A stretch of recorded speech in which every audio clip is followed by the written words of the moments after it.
Hey everybody, welcome back. Do you like cherry vanilla ice cream? Well, of course you do. Everybody does. Duh. Well, in that case, you're in luck because in this video, we're going to show you how to make some fantastic protein cherry vanilla ice cream with no sugar. And we'll be making that in our Ninja Creami Deluxe. So you ready? Let's get into this.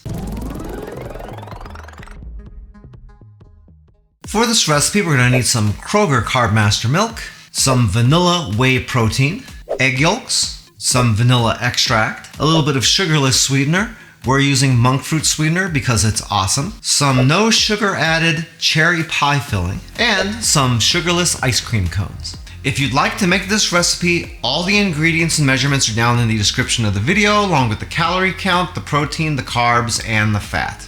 The first thing we need to do is take a medium mixing bowl, throw in our egg yolks, and we're going to beat these for about a minute or so until they start to look a little bit lighter yellow and nice and smooth. Okay, once they're starting to look a little bit like that, we can add in our monk fruit sweetener, like that. And we're going to mix this in until it's combined. We don't want it to be chunky like that, and we don't want to see any of this white granule sweetener around in here. So you're going to mix that up until it sort of smooths it out just a little bit.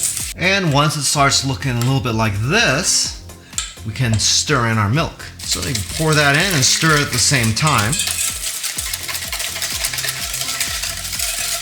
And really all you want to do is try to get this incorporated in here good and to kind of dissolve some of that sweetener a little bit.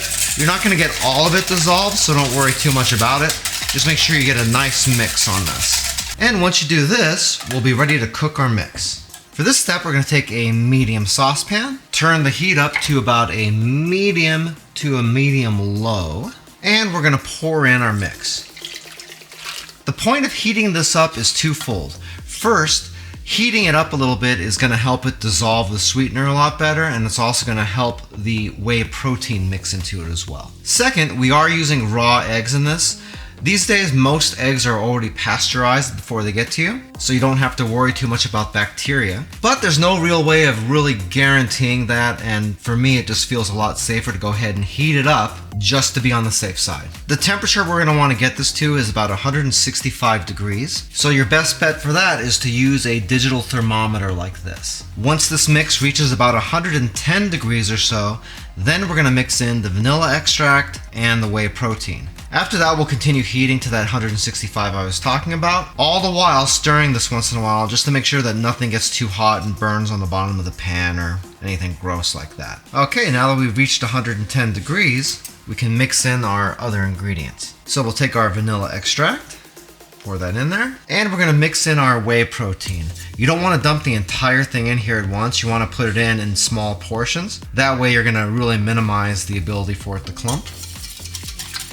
Just put in a little bit, mix it in there really good. When it looks like it's pretty well dissolved, just put a little bit more in. Be a little careful. Certain brands of whey protein clump a little bit more than others. I use the dimetized hydrolyzed stuff just because it's a lot lower in cholesterol and it doesn't seem to clump as much either. That and the flavors that they have just seem to taste a little bit better to me, but any one of them should work too. Once you've got that mixed in really good, we can continue heating our mix. By the way, if this is your first time here and you want to learn some cool new recipes, get some great cooking tips and tricks and all sorts of other kitchen related things, then start now by subscribing to the channel and clicking the notification bell so you never miss a thing. Alright, once that's reached 165 degrees, we can turn off the heat and we'll set this aside and let it cool down to room temperature. Once that's properly cooled down, we can pour it into our Ninja Creami pint, being sure not to fill it past the scoopable max fill line. Right there. And if you do it right, you shouldn't really have anything left over. I still have my cherry stuff right here. We're not going to put this into the pint because if I put it in there now, it's all going to go down to the bottom and it's not going to mix well anyway. So this is going to go in at the very end as a mix-in after we've already frozen this. So we'll stick on the lid, open up our freezer, and we're going to stick this in right next to our other pints. Just be sure you're setting this on a nice flat surface. That way your ice cream will freeze level And that's really important because if it's at an angle, you could damage your Ninja Creami, or worse yet, you can force the blade into the side of the pint and then you end up with plastic shavings in your ice cream, and that would suck. These Quest pizzas are really good, by the way. Now all we have to do is close this up and wait about 24 hours. 2,000 years later. Once it's been 24 hours, you can remove your ice cream from the freezer. And you can let it set out on the counter for about 5 minutes or so just to give it a little bit of a defrost. After that, we'll put the pint into the pitcher, throw on the lid, lock it into place, put the pitcher into the machine and lock it in. And since we're going to be mixing in the cherry, we're going to process the entire pint. We're going to move this over to light ice cream, and then we're ready to start it up. I get a lot of people asking me what kind of sweetener I use since I'm not using real sugar. And I always tell them that I use monk fruit sweetener, but I never tell them which brand. I use the Duralife brand from Amazon. I don't have any kind of brand deal with them or anything like that, but this tastes just as good as the Lakanto stuff. And the good part is it's a lot cheaper. This is a 5-pound bag and I get it for something like $35, $36, just depending on whether it's on sale or not. And since there's so much in here, it ends up lasting me quite a while. Anyway, if you like monk fruit sweetener, you could probably save a few bucks with this. If you want some more information about that, we do have a link to it down in the description of the video. Once that's ready, we'll pull this out of the machine and check on our ice cream. That's looking good. At this point, we have two different options for our cherries. We can either just throw these in here, put the pint back in the machine, and use the mix-in button, or we can put these in here and manually mix them. The difference being is that if you put these into the machine, it's really going to tear these cherries up a lot, and you're going to get sort of pink-colored ice cream, and you're going to have really tiny bits of cherry in there. You can get around that by freezing these to firm them up a little bit and then using them as a mix-in, but by manually mixing them in there, you have a lot more control of how large these pieces are going to be. So what I'm going to do here is the hand mixing route. So we're going to dump in our cherries here. Make sure you get all that sauce in there as well. And we're going to fold this in. You don't want to just jam your spoon down into these because we don't want to break these cherries up any more than we have to. If we go into the side and fold them in, they'll maintain a lot of their shape, and I think we're going to have a much better result on our ice cream. This method is definitely more messy than just doing the mix-in option on the machine, but to me, the result for something like this is just a little bit better. So when you're mixing it, be sure to get down near the bottom if you can, because you don't want to just mix it into the top. We want to get this all the way through our ice cream.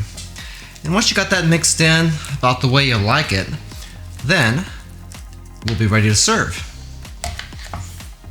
If you'd like to learn a little bit more about Joe's Phenomenal, you can watch a couple more videos, or you can check us out online at joesphenomenal.com. Well, that turned out really, really great. And the fact that it's a lot lower in fat and calories and has almost no sugar is a total bonus. In fact, you might even say you can eat this every day.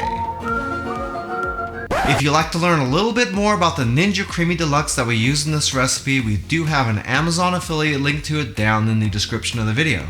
If you buy anything through those links, we do make a small commission, but it doesn't change the price that you pay 1 cent. If you like this video, you might like this video right here where we show you how to make some really great no sugar chocolate chip ice cream in that Ninja Creami. If you want something rich and decadent, that is the recipe for you. Well, that's it for now. I hope to see you back again here really soon. And until that time, I'm Joe, and I hope you have a phenomenal day. Take it easy.